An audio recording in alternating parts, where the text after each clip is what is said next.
That's very interesting that I am from the family of bureaucrats. हमने शुरू से यही देखा कि पढ़ाई के इर्द गिर्द सब कुछ है. Mata Sundari as a name itself एक बहुत ज्यादा वैल्यू, एक सिख हेरिटेज के साथ जुड़ा हुआ मिशन है, वो लेके आता है. आज की डेट में हम जब एजुकेशन की बात करते हैं तो बहुत modernised and modern thought process के साथ में एजुकेशन सिस्टम है. तो I would want to know from you किस तरीके से वो चीजों को ब्लेंड करके लेके चल रहे हैं. CIA ने हमें जो है उन्होंने हमें रिकॉग्नाइज किया कि डिवाइन एजुकेशन देने में हमारा कॉलेज जो है तत्पर है, आगे है. पेरेंट्स को भी हमें काउंसलिंग देनी चाहिए कि थोड़ा सा तो बच्चे को फ्रीडम दो, because it's not only about getting them educated. तो आप सिर्फ वहाँ पे लड़कियों को ढूंढ के बात नहीं कर सकते. तो कहीं ना कहीं पेरेंट्स के लिए भी एक लिबरल माइंडसेट लेना is very very important. Cultural की टीम हमारी बहुत सारे इनाम लेके आती है, चाहे गिद्दा है, चाहे भंगड़ा है, इवन क्लासिकल डांस में. Roohi ji, you will really happy to hear that this time जो मिस वर्ल्ड यूनिवर्स जो कंटेस्टेंट हैं, जो अभी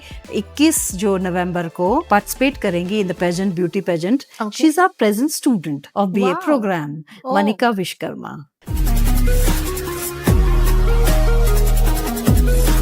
हाय everyone, welcome back to edX Talks. आज मेरे साथ हैं doctor Harpreet Kaur. She is the principal of Mata Sundari college which is affiliated to University of Delhi.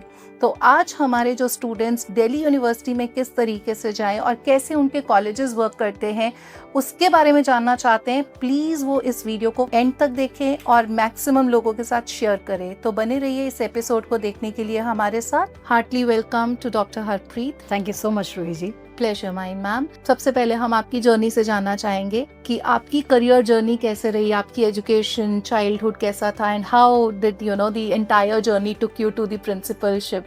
That's very interesting that I am from the family of bureaucrats. Okay. मेरे father IAS officer retire हुए और मेरी mother Rajasthan education service में थी. लेकिन मैं अपने father के बारे में एक बात बताना चाहूँगी जो मुझे आज भी मार्वल करती है. ये 60s की बात है जब मेरे पेरेंट्स की शादी हुई. तो मेरी मदर उस समय ग्रेजुएट ही थी, पर मेरे फादर ने खुद MA का फॉर्म ला करके उनको दिया, जो कि मैं शायद एक साल मेरी मदर ने नहीं भरा, लेकिन अगले साल दोबारा भरवाया. MA B.Ed M.Ed कराई और उसके बाद एजुकेशन जो है राजस्थान एजुकेशन सर्विस में भी उन्होंने एग्जाम दिया और वो क्लियर किया उन्होंने. तो he was the one who propelled my mother to be in service at that time. जबकि मेरे फादर जो हैं विलेज में पढ़े और स्ट्रीट लाइट में उन्होंने पढ़ाई करके RS की और IAS की तैयारी करी और उसके बाद में वो जो है ऑफिसर बने. लेकिन आप सोच देखिए कितनी प्रोग्रेसिव थी. ट्रू. तो हम दो ही सिस्टर्स हैं.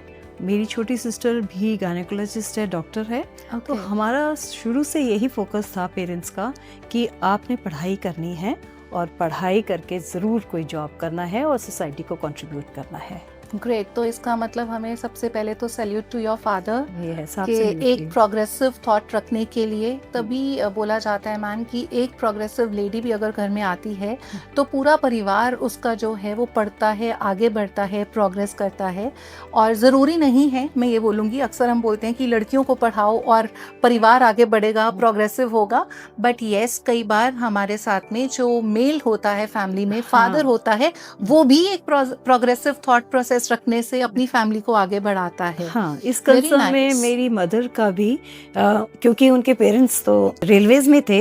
अच्छा. परंतु उनको पढ़ाई का इतना शौक था कि उस समय हॉस्टल में रह के उनके पेरेंट्स ने उन्हें पढ़ाया. तो एक उनको भी जज्बा था कि मुझे पढ़ना है. तो हमने शुरू से यही देखा कि पढ़ाई के इर्द गिर्द सब कुछ है.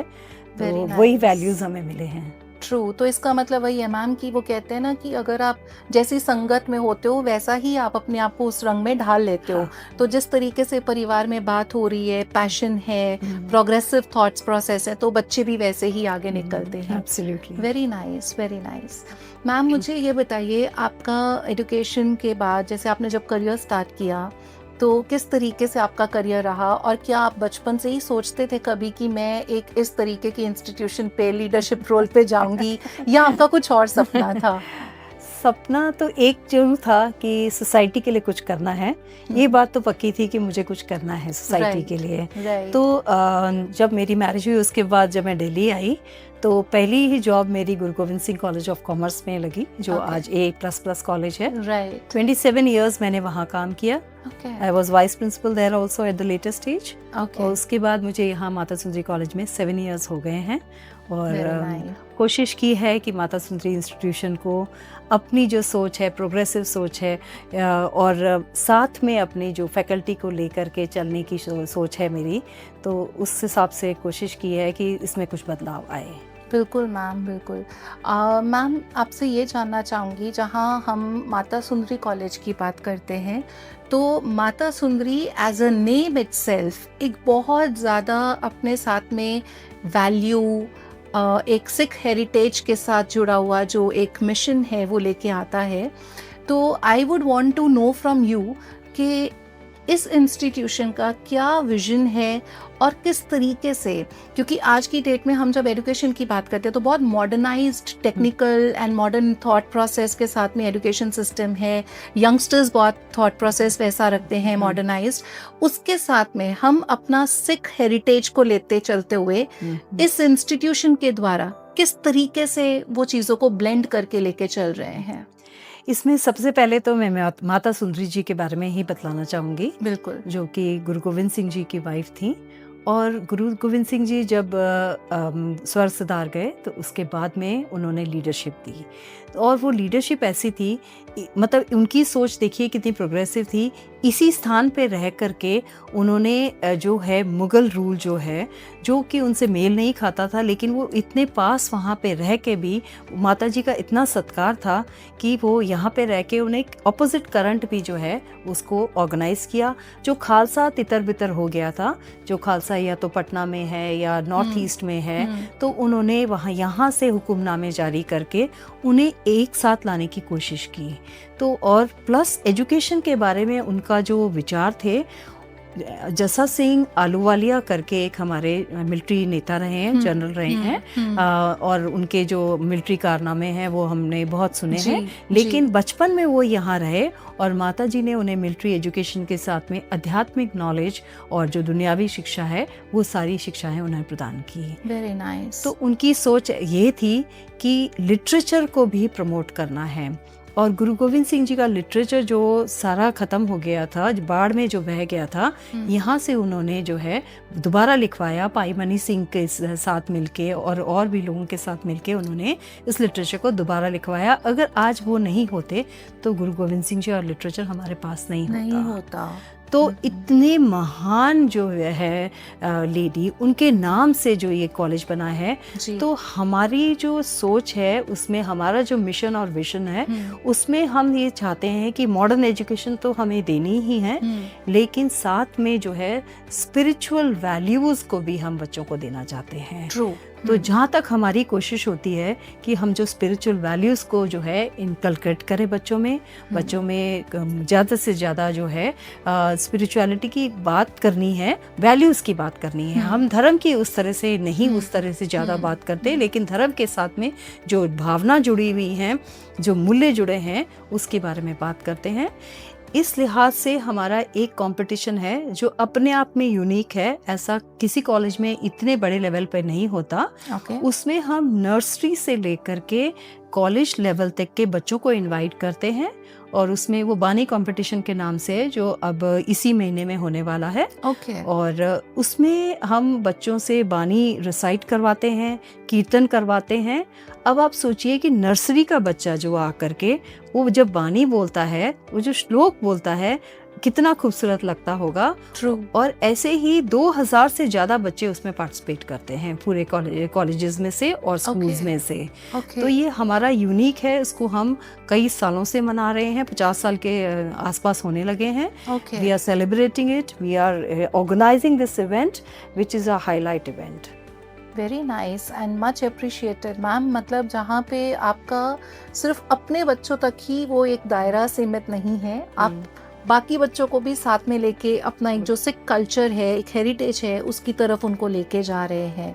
Much needed initiative I would suggest, and even other institutions should also follow this, जो हमारा एक हेरिटेज को आगे लेके जाने वाली, वैल्यूज़ को आगे लेके जाने वाली चीज़ है.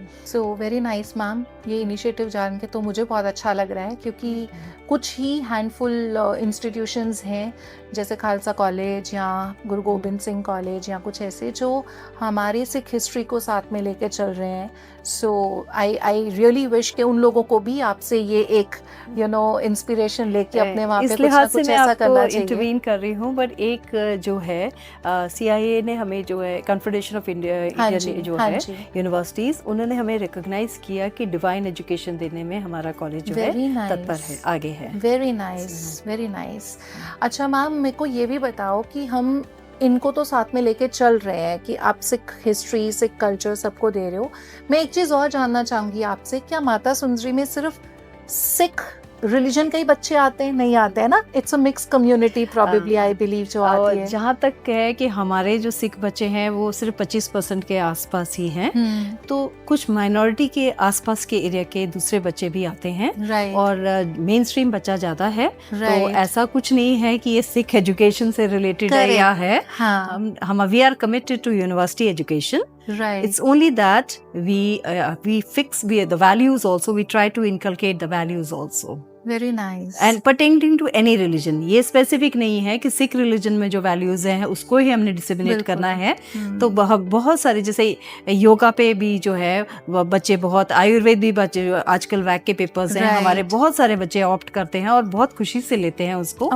तो मतलब इस तरह से जो भी NEP में जो हमारे इंडियन नॉलेज सिस्टम के जो पर्ल्स हैं, उन पर्ल्स को जो है हम डिसिमिनेट करने की कोशिश करते हैं. हाल ही में संस्कृत की भी हमने 2 बारी जो है इंटरनेशनल कॉन्फ्रेंस कराई है. और उसमें जो है वैदिक काल से लेकर में कैसे औरतें जो है आगे आगे हुई हैं, women, the role of women during the Vedic period and after that.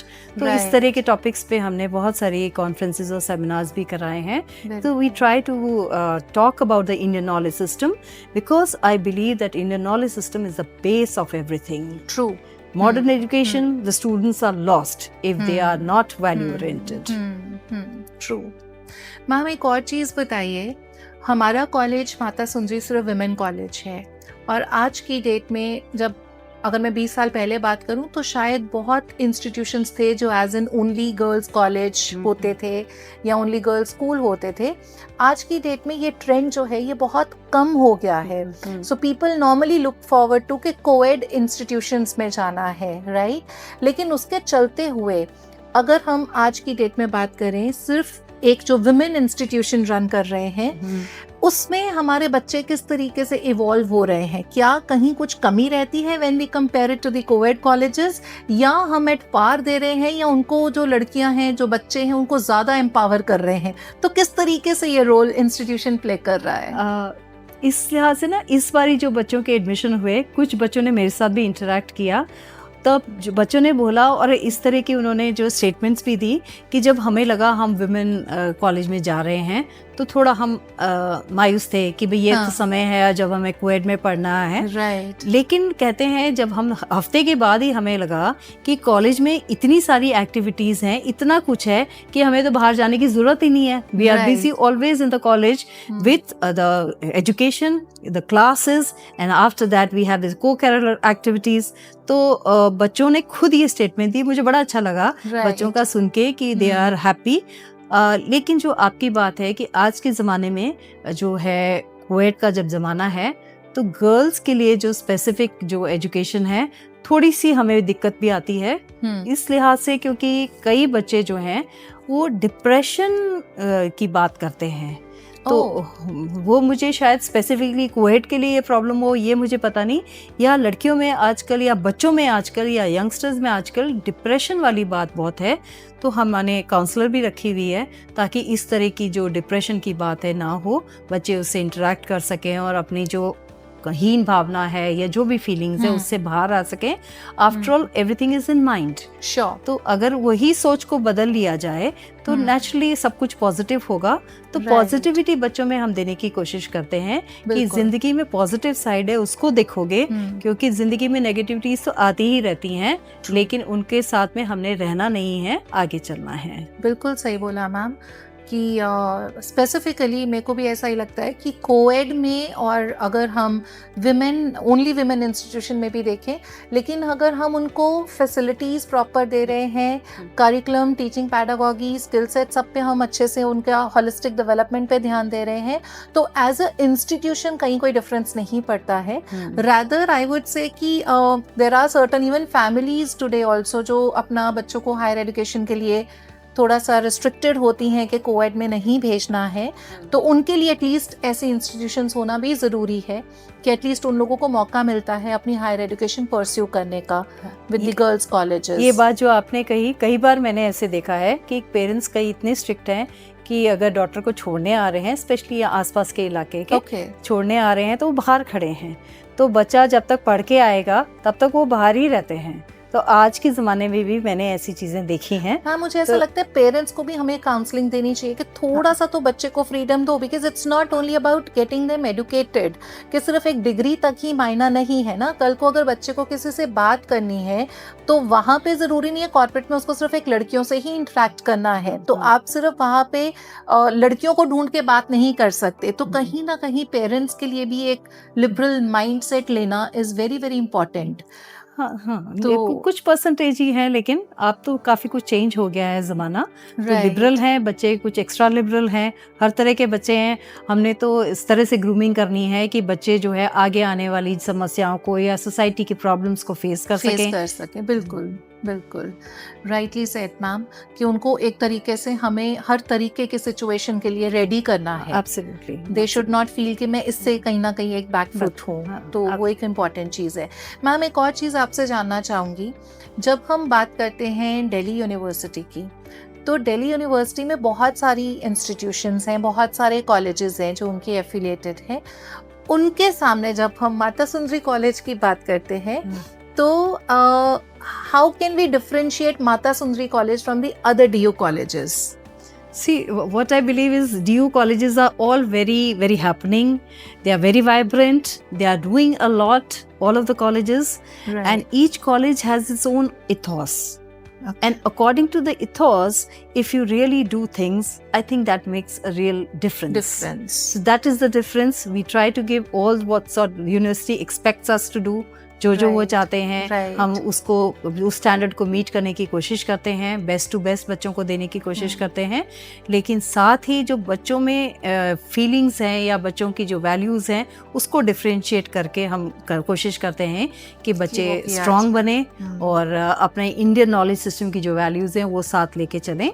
और साथ ही अभी आपको बताना चाहूँगी कि साइकोलॉजी डिपार्टमेंट जो हमारा है इंडिया टुडे रैंकिंग में इस बार वो उसकी 5th पोजीशन है। So out of all the colleges we are among the 5th ranked, and for that the top engineering colleges, upcoming engineering colleges, India today has ranked us among the first 10th. तो अभी हमारी जो ranking parameters हैं वो improve हो रही हैं। Institution में समय लगता है हर चीज़ को, हर चीज़ का इफेक्ट आपको नजर आता है। There are so many stakeholders, parents हैं, स्टूडेंट्स हैं, टीचर्स हैं, नॉन टीचिंग है, इन सबको साथ में लेके जो तालमेल है उससे जो इस इंस्टीट्यूशन जो बनता है वही इंस्टीट्यूशन का पूरा रूप है। बिल्कुल बिल्कुल सही बोला मैम। आपके इसी सवाल से एक और मुझे बात आई कि आपकी ये 7 years की जर्नी, या हम उससे पहले वाली भी ले लें, तो आपके करियर में कोई एक ऐसा मोमेंट जो बहुत चैलेंजिंग था और आपने उसको बहुत स्मूथली कर लिया, या एक कहता है ना मेमोरेबल मोमेंट था या एक चैलेंजिंग मोमेंट था, तो वो एक भी हो सकता है, वो 2 अलग भी हो सकते हैं, तो what is that moment ma'am? जब आप प्रिंसिपल हो और आपके स्टूडेंट्स 4,000-4,500 बच्चा है, इतनी बड़ी फैकल्टी है, तो रोज ऐसा कुछ ना कुछ ऐसा होता रहता है, नया चैलेंज होता है। उस चैलेंज को अपने आप को ना इफेक्ट करते हुए उसमें आपको एक ट्रांसफॉर्मेटिव लीडर का जो रोल है उसको निभाना है कि आपने कैसे जो है अपनी बात को कह करके और दूसरा वो बात माने, यही सबसे बड़ा चैलेंज है हर चीज़ में। हालांकि सिस्टम से चलते हैं तो कुछ चैलेंजेस कम आते हैं। If we abide by the rules and regulation and make a system of everything, then the challenges are less, yet challenges are everywhere. True. So ऐसा एक कोई एपिसोड ऐसा तो नहीं जहाँ पे मुझे बहुत चैलेंजिंग लगा, लेकिन ऐसे उतार चढ़ाव है, आते रहते हैं। ओके और मैम, जब हम आज की डेट की हायर एजुकेशन की बात करते हैं, स्पेसिफिकली आफ्टर एनईपी, या अगर मैं बोलूँ तो प्राइवेट इंस्टीट्यूशंस, यूनिवर्सिटीज़ बहुत सारी हैं जो बहुत प्रोग्रेसिव वर्क कर रही हैं इंडियन हायर एजुकेशन को कंसिडरेशन में लेते हुए। So we are talking everywhere today about AI, technology, digital disruptions. We are talking about आपका industry intervention, foreign collaboration, student faculty exchange programs and lot more। तो मैं ये जानना चाहती हूँ कि DU के अंदर जब हम बात करते हैं तो बिकॉज अगर हम प्राइवेट इंस्टीट्यूशंस की बात करते हैं तो बच्चों को वो ये अपने सारे हाइलाइट्स बताते हैं और बच्चों को अवेयरनेस होती है कि हाँ वहाँ पे ये चीज़ें हैं। पर जब हम इंस्टीट्यूशन लाइक DU की बात करते हैं तो वहाँ पे सारा प्रोसेसेस जो है वो सिर्फ एक काउंसलिंग के थ्रू एडमिशन्स हो जाती हैं। वहाँ उनको कुछ बताया नहीं जाता कि ये ऑप्शन मिलेगा नहीं मिलेगा, कोई कोलैबोरेशन नहीं है। देयर आर मल्टीपल दी सब इंस्टीट्यूशंस अंडर द DU। तो वो वहाँ पे किस तरीके से इस रोल पे अपने आप को एक तरीके से जस्टिफाई कर पा रहे हैं, या मैं बोलूँगी कि बच्चों के आगे क्या हम उनको वो ग्लोबलाइजेशन इन करिकुलम या इंडस्ट्री इंटरवेंशन किस तरीके से वो हम उनको प्लेटफॉर्म्स दे पा रहे हैं इन दी दिल्ली यूनिवर्सिटी के इंस्टीट्यूशंस में। See if you see specifically Delhi university institutions, तो जैसे ही बच्चे आते हैं तो most of the colleges are doing orientation programme. In that orientation programme we spend a lot of time with the students. और बच्चों को बहुत सारी जो सोसाइटीज़ हैं, सेल्स हैं जो यहाँ पे काम कर रहे हैं, उनके बारे में बतलाते हैं उनको। तो डिटेल में बताते हैं और उसके बाद में उनकी जो सेल्स का और सोसाइटीज़ का अपना ओरिएंटेशन भी होता है। तो we give platform to them also. फिर वो स्टूडेंट्स क्लब हो गए, तो उसमें फिर बच्चों को बहुत पता लग जाता है कि मेरा टेस्ट इस अकॉर्डिंगली है, maybe I want to go into art society और dance society and all. And for that matter cultural जो हमारा है एस्पेक्ट बहुत स्ट्रॉन्ग है, और कल्चरल की टीम हमारी बहुत सारे इनाम लेके आती है, चाहे गिद्दा है चाहे भंगड़ा है। तो और इवन क्लासिकल डांस में यूनिवर्सिटी लेवल पे भी जो है हमारा रिकॉग्निशन हुआ है उसमें। तो बच्चों को एक प्लेटफॉर्म देना होता है, ग्रूमिंग करनी होती है और वो बच्चे कर लेते हैं। इसी लिहाज से आपने प्लेसमेंट सेल की भी बात करी। जी। तो प्लेसमेंट सेल भी हमारा काफी काम कर रहा है। इसमें जो थोड़ी सी समस्या मुझे आती है कि कई बार जो लड़कियां हैं वो आगे पढ़ना चाहती हैं, तो वो प्लेसमेंट नहीं लेना चाहती, लेकिन जो लेना चाहते हैं उनमें से बहुत बच्चों का प्लेसमेंट हो जाता है। बहुत सी अच्छी कंपनीज हैं जो ENY है, डिलॉयट है, ये भी आती हैं हमारे, और कैरियर फेयर हम ऑर्गेनाइज करते हैं। फॉर एग्जाम्पल जो जॉब फेयर हुआ, उसमें एक बार ही जैसे हमने लास्ट ईयर जो किया उसमें 75 कंपनीज ने पार्टिसिपेट किया। और बहुत सारी इंटर्नशिप्स और जॉब्स वहाँ से निकल के आए। तो we try to groom the students first for the placement, so they are smart enough, they understand. So we have a separate department for placement cell. Yes, we have a placement cell which is very active. And most of the things are visible on the websites of the colleges. So when the students are coming nowadays, when the students are coming, they are very alert. They know about the college, they read about it on the website, and then they come. So most of the things they know, but नहीं भी पता लगता तो notices लगते हैं, फिर activity है, इतने सारे इवेंट्स होते हैं, उसमें जो है बच्चे बहुत कुछ सीख जाते हैं। तो एक vibrant atmosphere banana. have some kind of, जैसे हम देखते हैं इंडस्ट्री से कोई गेस्ट लेक्चर्स हो रहे हैं, कोई आ रहा है, कोई सेशंस ले रहा है, या हर बच्चे के लिए इंटर्नशिप जो है वो एक इम्पॉर्टेंट पार्ट है उसके। मान लीजिए कुछ CGPA है या कुछ मार्क्स है या कुछ एक असाइनमेंट्स है, तो वो किस तरीके से हमारे जो ये इंस्टीट्यूशंस हैं उसमें ये इंडस्ट्री इंटरवेंशन किस वेज में हो रहा है? इंडस्ट्री इंटरवेंशन तो बहुत तरीके से हो रहा है। एक तो सबसे बड़ी बात है आज के ज़माने में इंडस्ट्री को जो है they are not prepare to sort of wait, you know, जैसे ही बच्चा जाता है तो उनको ऐसा रेडीमेड प्रोफेशनल चाहिए जो अगले दिन से काम कर सके। हाँ। तो कई बार जो बच्चों को वो जो ट्रेनिंग पीरियड है वो नहीं देते, तो वो गैप को हम फुलफिल करने की यहाँ कोशिश करते हैं। तो इंडस्ट्री प्रोफेशनल्स को यहाँ पे बुला के उनसे टॉक करा के, उनसे वर्कशॉप्स करा के बच्चों को जो इंडस्ट्री का कल्चर है उससे अक्वेंट कराते हैं। So they are readymade professionals, when they go out in the industry they can work comfortably, they are well acquainted with their surroundings. तो इस तरह की कोशिश हमारे साथ लगातार होती है, चाहे वो इंडस्ट्री, चाहे एजुकेशन इंडस्ट्री से है या दूसरे इंस्टीट्यूशन से है। वो लोग भी, उनके साथ भी हमारे MOUs हैं। They also come sometimes, our students visit them so that they have that peer kind of learning together also. और इंडस्ट्री से भी बहुत सारे लेक्चर्स होते रहते हैं, लगातार होते हैं। और अलग अलग सोसाइटीज अपने अपने टेस्ट के अकॉर्डिंगली जो बच्चे हैं वो स्पेसिफिक जो सुनने वाले हैं वो बच्चे हैं। अगर CA सेल है तो बच्चे जो CA करना चाहते हैं तो वही उसमें पार्ट है। MBA सेल है तो MBA सेल में वही बच्चे हैं जो आगे MBA करना चाहते हैं। और अभी जैसे फिलहाल जो लास्ट हमने MBA का किया उसमें 350 बच्चे जो है दे वर वेरी एंथुसियास्टिकली पार्टिसिपेटिंग। तो इस तरह से IAS के लिए जो बच्चों का किया तो उसमें भी इतना टर्न आउट था। तो बच्चों की एस्पिरेशन से अकॉर्डिंग टू द टेस्ट हम कोशिश करते हैं कि इंडस्ट्री के जो है interaction according to the taste of बच्चे को। वेरी राइटली सेड मैम, क्योंकि वो एक इम्पॉर्टेंट एलिमेंट है। Because being a career coach मैंने बहुत बार ऐसा देखा है कि बच्चे अपने आप को बोलते हैं कि मेरा इंटरेस्ट ये है, लेकिन जब वो उस जॉब में जाते हैं या उस एजुकेशन के लिए आगे बढ़ते हैं तब उनको रियलाइज होता है नहीं नहीं ये तो था ही नहीं मेरे लिए, यू नो। वो अपना एक अजम्पशन वर्ल्ड में रहते हैं जहाँ पे probably I believe educators, career coach or mentors are needed to help them, you know, unfold their things and look at the reality कि उनके लिए क्या बना है exactly. Very rightly said. इस लिहाज से alumni को भी हम इनवाइट करते हैं so that they can deliver and their own things to them. Journeys and experiences. Very nice. Ma'am हमारे यहाँ पे कुछ इंटरनेशनल कोलैबोरेशंस जैसे आजकल हो रही है, क्या कुछ वैसा भी है?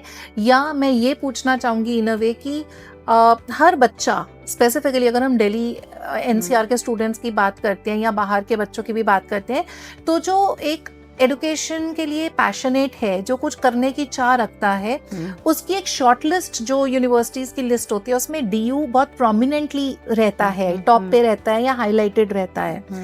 ऐसा DU क्या दे रहा है अपार्ट फ्रॉम कि वो मेरिट बेसिस पे अपने स्टूडेंट्स की इनटेक लेता है, वो तो एक है ही है, लेकिन उसके इंस्टीट्यूशंस ऐसा एक्स्ट्रा ऑर्डिनरी क्या गिव अवे कर रहे हैं जो बच्चे को एक उस लेवल तक लेके जाता है जहाँ पे उसका करियर एक बहुत नीश प्रोग्रेसिव स्टेट पे है? दो चीज़ें आपने पूछी, एक तो इंटरनेशनल MOUs के बारे में। तो एक इंटरनेशनल MOU कोविड के दौरान में हमने मस्कत के साथ में वुमेन कॉलेज था वहाँ पे, उनके साथ किया था। और उनको हमने जो जैसे नया गूगल मीट वगैरह समय एकदम चला था, तो हमने उनको इसकी ट्रेनिंग दी थी। तो इस तरह से हमने उनके साथ में मतलब प्रोग्राम्स किए थे। ऐसे और भी इंस्टीट्यूशंस हैं जिनके साथ हम करते हैं। और आजकल इंटरनेशनल कोलैबोरेशन तो बहुत ईजी भी हो गया है because of the technology also. लेकिन कोरिया के साथ में, साउथ कोरिया के साथ में कोरियन लैंग्वेज हमने स्पेशली जो बच्चों को पढ़ाई तो उसका बहुत अच्छा रिस्पॉन्स आया। और even Korean embassy for that matter recognize that we are doing in that manner. So कुछ इस तरह की बातें हैं कि बच्चों को जितना एक्सपोजर दिया जाए, बच्चों के लिए वो जो जर्नी है काफी कंफर्टेबल हो जाती है। Very rightly said. और दूसरा सवाल जो आपने पूछा कि जो DU क्या दे रहा है, तो DU के लिए मैं कहूँगी DU जो दे रहा है वो all around development of the students they रहा है। तो पढ़ाई है, पढ़ाई भी बहुत ज़रूरी है। पढ़ाई का जो कंटेंट है और जो एक्स्ट्रा जो भी आपने इनपुट देना है वो बहुत ज़रूरी है, लेकिन एक प्रैक्टिकल एक्सपोजर उसमें है। प्रैक्टिकली जो एक्सपीरियंशियल लर्निंग है, जो आप अपने एक्सपीरियंस से सीख सकते हो, वो DU देने की कोशिश करता है। मोस्ट ऑफ द कॉलेजेस अपने प्लेटफॉर्म देते हैं जहाँ पे बच्चे अपने एक्सपीरियंस से सीखते हैं। तो और जो अपना एक्सपीरियंस होता है वो हमेशा याद रहता है। ट्रू।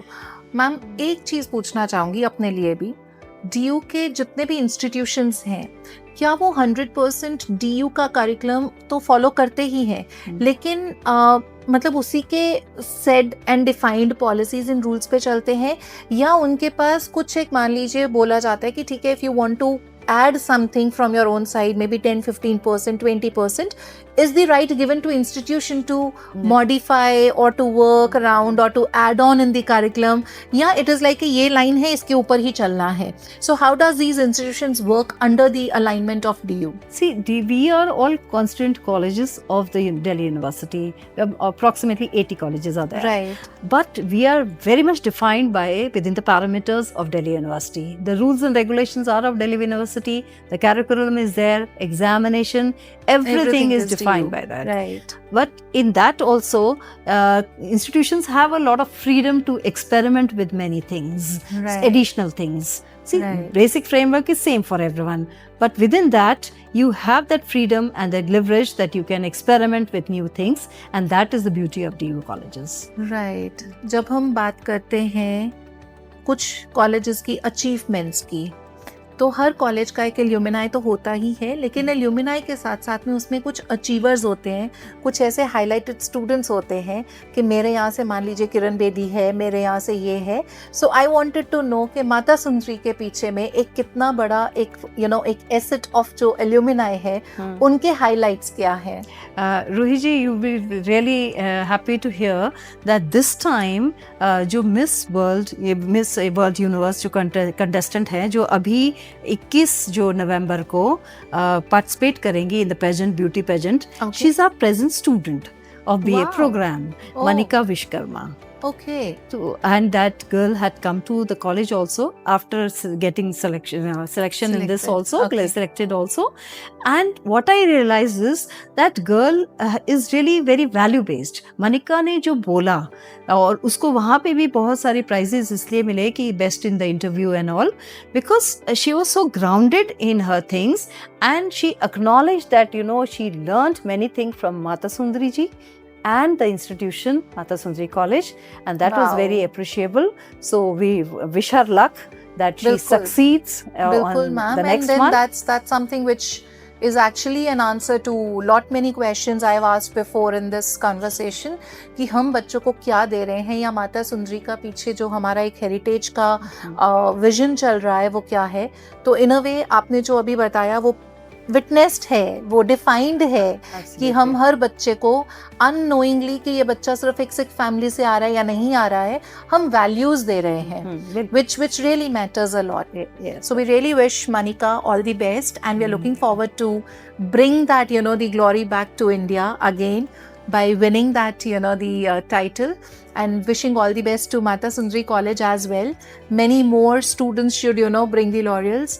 माता सुंदरी आने के लिए बच्चों को किस लेवल का CUET स्कोर या क्या एडमिशन प्रोसेस है, थोड़ा सा अगर हम उस पे हाईलाइट डाल दें. CUET का स्कोर है, उसके बेसिस पे ही एडमिशन होती है. परंतु जो प्रेफरेंस लिस्ट है उसको अगर बच्चे ठीक से भरेंगे तो उनका एडमिशन एक शॉट में हो जाता है.